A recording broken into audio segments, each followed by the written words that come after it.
주린이들도 이해할 수 있도록 쉽게 설명해 주시는 분입니다. 이동훈 블로크 대표 전화 연결돼 있습니다. 대표님 안녕하십니까? 예, 안녕하세요. 예, 대표님 방금 제가 고지해드린 그 내용 혹시 들으셨어요? 예, 듣고 우리들 있었습니다. 우리들의 여행 스케치 요 김장훈, 박학기, 이규석. 아 왠지 우리 대표님하고 분위기가 비슷한 분들이 계세요. 박학기, 뭐 이규석 그죠? 예, 제가 뭐 지난번에도 말씀드렸지만 제가 LP로 음악 듣는 걸 좋아한다고 말씀드렸잖아요. 맞아요. 근데 말씀하신 분들의 LP는 한 장도 없어서. 아 그래요? 예. 제가 좀 힘이 없어가지고 어떻게 좀 받아들일 방법이 없네. 그래요. 알겠습니다. 제가 조금 지금은 제가 못 드리지만, 한번 다 함께 제가 좀 힘 좀 키운 다음에 한번 드릴 수 있으면 드리도록 하겠습니다. 예. 그리고 우선 그 해외 주식 시장 한번 좀 정리 좀 한번 해볼까요? 이제 간밤에 뉴욕장 어떻게 됐습니까? 예, 지난 주말에 이제 중요한 미국의 고용 지표가 나왔는데, 이제 고용 지표 나오면서 일단 이제 금리 인하 기대감으로 중소형주는 올라갔습니다. 그런데 이제 일부 투자자들이 미국의 고용이 좀 부진해지고 있다 보니까 이제 혹시 경기가 나빠지는 거 아니냐, 그러니까 이렇게 걱정을 하다 보니까 금융주가 경기가 나빠지면 좀 고전하게 되거든요. 그래서 이런 종목군들이 좀 밀리는 그런 모습을 보였고, 또 빅테크 중에서 엔비디아 주가가 경쟁사가 등장할 수 있다, 이런 어떤 그러니까 독점하던 구도에서 경쟁사가 등장할지 모른다, 이런 걱정이 되다 보니까 시가총액 1위 종목이 좀 빠졌습니다. 예. 이렇게 되면 또 지수가 아무래도 이제 밀릴 수밖에 없는 그런 구도가 되거든요. 그래서 전체적으로 금융주 엔비디아 약세가 나오긴 했는데, 어쨌든 금리 인하 기대감이 중소형주는 끌어올려서 업종별로 좀 엇갈리면서 전체적으로 지수는 약한 하락, 그리고 중소형주 강세, 이렇게 구분이 됐습니다. 근데 그 엔비디아 경쟁사가 등장할 수 있다. 그 뭐예요? 어디가 제일 유력해요?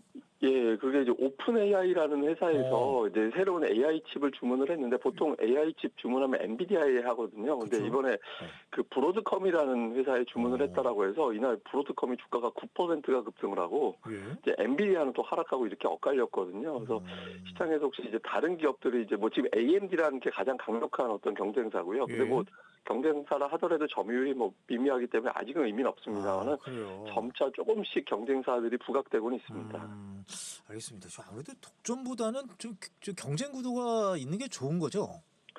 예, 그 구매자들 입장에서 보면 아무래도 이제 제품 가격이 너무 높다 보니까 경쟁사가 등장을 하면 이제 가격이 내려가잖아요. 그래서 그쵸. 이런 부분들은 AI 산업 성장에 도움이 되긴 할 겁니다. 예. 제가 이제 금리 인하 최근 들어서 이제 많이 거의 확정적이다 이런 얘기들 많이 하고 있는데 어떻게 좀 현지 투자자들 분위기는 어때요? 예, 지난주까지만 해도 뭐 그래도 금리 동결 확률이 좀 존재하긴 했었거든요. 근데 지금은 인하 확률이 100%로 바뀌었고요.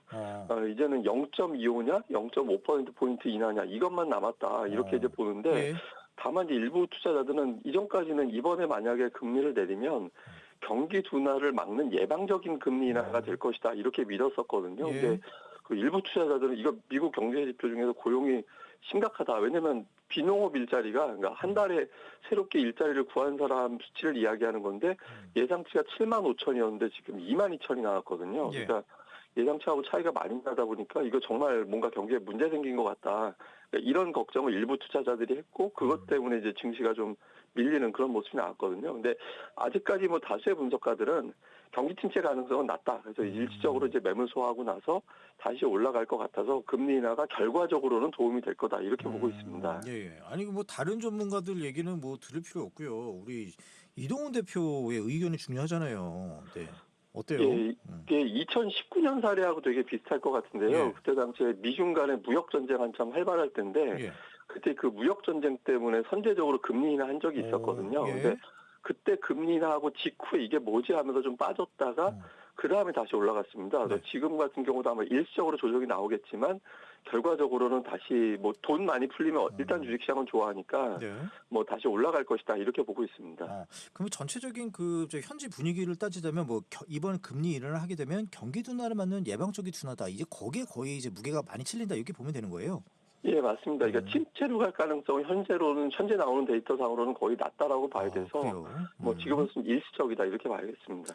그렇군요. 이번 주에 보니까 이제 미국 증시 뭐 중요한 일정이 있다고 하는데 이거 어떤 겁니까? 예, 미국의 물가 지표가 이번 주에 나오는데 이게 이제 FOMC 회의 전에 마지막으로 나오는 물가 지표거든요. 그러니까 다음 주에 또 FOMC가 있다 보니까 이게 되게 중요한데, 만약에 FOMC 이번 이거 CPI라고 우리가 보통 표현하는 소비자 물가 지수가 예상보다 높게 나오면 설령 9월에 내린다 하더라도 나머지 연말까지 추가 금리 인하는 좀 어렵게 되거든요. 그래서 예상치대로 나오면 9월뿐만 아니라 10월, 12월 연속적으로 금리 인하가 가능한 그런 형태가 될 수 있기 때문에 이번 주에 이제 나오는 미국의 CPI 물가 지표가 상당히 중요하다 이렇게 봐야겠습니다. 예. 요게 어떻게 나오느냐에 따라서 앞으로 추가 금리 인하가 될지 말지 이런 것도 좀 걸린다고 하니까 한번 주요 있게 관심 있게 한번 보면 좋을 것 같고요.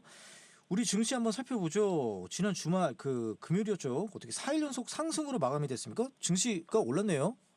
예, 지난주 월요일을 빼고는 다 올라갔는데 일단 지난주에 글로벌 주식형 펀드에 자금이 유입됐습니다. 이게 무슨 얘기냐면 이제 외국인 투자자들 입장에서는 그냥 다 사도 된다. 전 세계 주식을.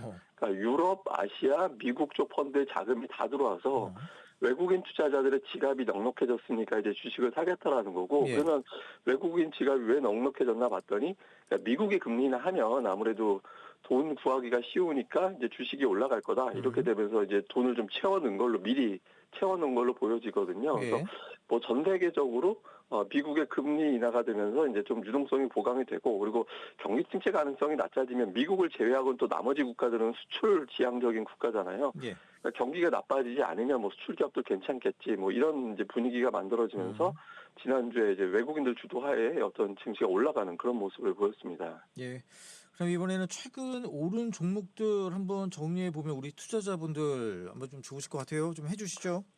예, 지난주에 코스피 시장에서는 이제 SK 하이닉스가 가장 두드러지게 올라간 편이었는데 그 비슷한 기업이 미국의 마이크론 테크놀로지가 비슷한 기업이거든요. 그래서 보통 SK 하이닉스하고 마이크론 테크놀로지 주가가 좀 비슷하게 간다. 우리가 보통 장기적으로 보면 그렇게 보는데 뭐 두 종목이 유난히 강합니다. 근데 이제 강한 이유를 보니까 최근에 이제 중국의 반도체 규제를 좀 하잖아요. 그러니까 중국에서 뭐 공장 있는데 그 공장에 반도체 장비 못 들어가게 해서 중국 내 공장에서는 생산이 어렵게 만들려는 게 미국의 목적이라고 하잖아요. 근데 이렇게 되면 중국 제품이 생산이 안 되면 공급이 줄어드니까 가격이 올라갈 거잖아요. 그래서 제품 가격 올라갈 계기가 된다. 어쨌든 이렇게 되면 아무래도 실적이 또 이익이 증가되는 그런 이유가 되지 않겠느냐.